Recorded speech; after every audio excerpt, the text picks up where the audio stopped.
हम भी एक दिन केदारनाथ आएंगे महादेव। सुना है वहाँ स्वर्ग से हवा आती है।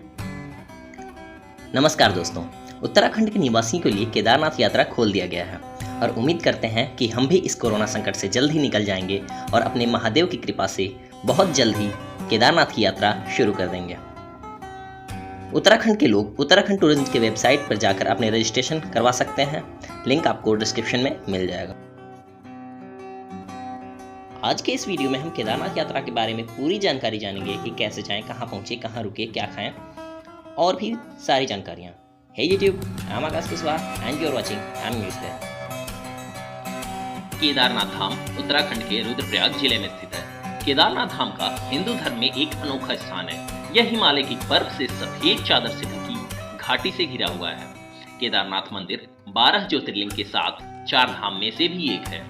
केदारनाथ धाम मंदाकिनी नदी के किनारे और समुद्र तल से 3584 मीटर की ऊंचाई पर स्थित है। इस मंदिर का निर्माण पांडव वंश के जन्मेय ने कराया था और इस मंदिर का जीर्णोद्धार आदि शंकराचार्य ने करवाया। हर साल लाखों श्रद्धालु बाबा केदारनाथ के यहाँ दर्शन करने के लिए आते हैं। तो सबसे पहले बात करते हैं यहाँ पहुँचने की। देश के किसी भी कोने से यहाँ पहुँचने के लिए आपको सबसे पहले हरिद्वार आना होगा। फिर यहाँ से आपको रेलवे स्टेशन के पास से ही बस मिल जाएगी सोनप्रयाग के लिए। हरिद्वार से सोनप्रयाग की दूरी है लगभग 230 किलोमीटर और बस का किराया है 350 रुपए।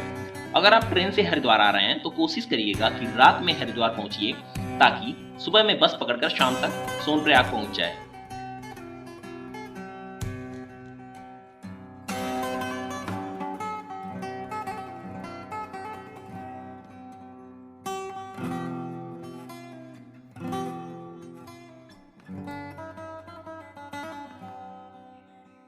सोनप्रयाग में पहुंचने के बाद आपको वहां अपना बायोमेट्रिक्स कराना होगा, जिसमें आपको 2 घंटे तक लाइन में लगना पड़ सकता है।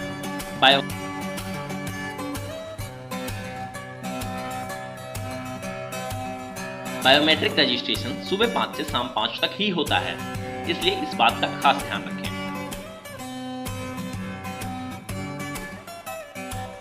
शाम में सोनप्रयाग पहुंचते ही आप होटल ले लें, जो आपको यहाँ 250 से 350 तक में मिल जाएगा। हालांकि पीक सीजन में ये होटल थोड़े महंगे हो सकते हैं। दोस्तों, आपको बता दें कि केदारनाथ का पीक सीजन मई और जून रहता है, लेकिन अगर आप अक्टूबर और सितंबर के महीने में जाएंगे तो ये चीजें आपको थोड़ी सस्ती दाम में मिल सकती है। दोस्तों, अगर आप अपनी गाड़ी से जा रहे हैं तो आप सीधे सोनप्रयाग तक जा सकते हैं। सोनप्रयाग से आगे 4 किलोमीटर की दूरी पर गौरीकुंड पड़ता है, जहां से आपकी पैदल यात्रा शुरू होगी। सोनप्रयाग से गौरीकुंड जाने के लिए आपको शेयर टैक्सी मिल जाएगी, जिसका चार्ज 20 रुपए होता है। बहुत लोग रात में सोनप्रयाग में ना रुककर गौरीकुंड में रुकना पसंद करते हैं और सुबह यहीं से अपनी यात्रा शुरू करते हैं। यात्रा शुरू करने से पहले गौरीकुंड में लोग गर्म पानी के कुंड में स्नान करते हैं और फिर ऊपर की चढ़ाई शुरू करते हैं। गौरीकुंड के आगे गाड़ी या बस नहीं जाती।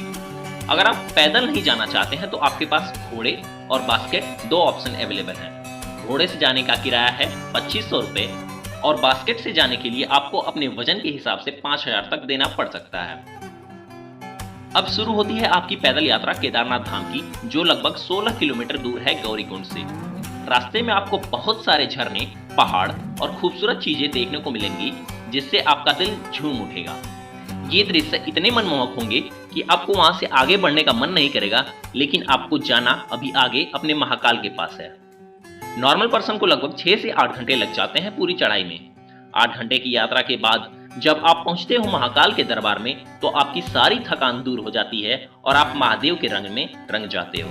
केदारनाथ की छटा देखते ही बनती है।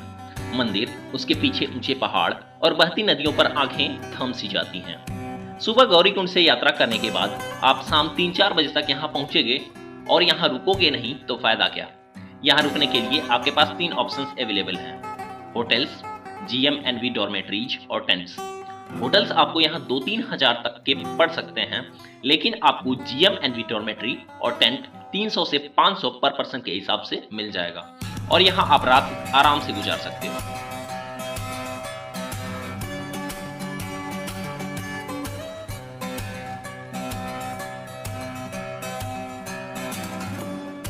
अगले दिन सुबह आप फिर यहाँ से दर्शन करके वापस जा सकते हैं।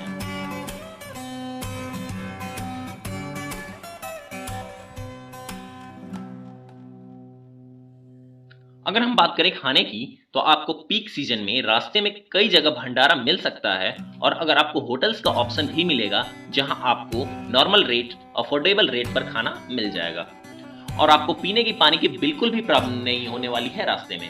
दोस्तों, जब भी आप आएं तो अपने साथ थोड़े गर्म कपड़े जरूर लाएं, क्योंकि यहाँ रात में टेम्परेचर 0 डिग्री सेल्सियस तक भी गिर जाता है। रेनकोट भी लेना ना भूलें, क्योंकि यहाँ सडन रेन भी आपको यहाँ मिल सकती है। बाकी तो महादेव आपके साथ हैं ही। जय श्री महाकाल।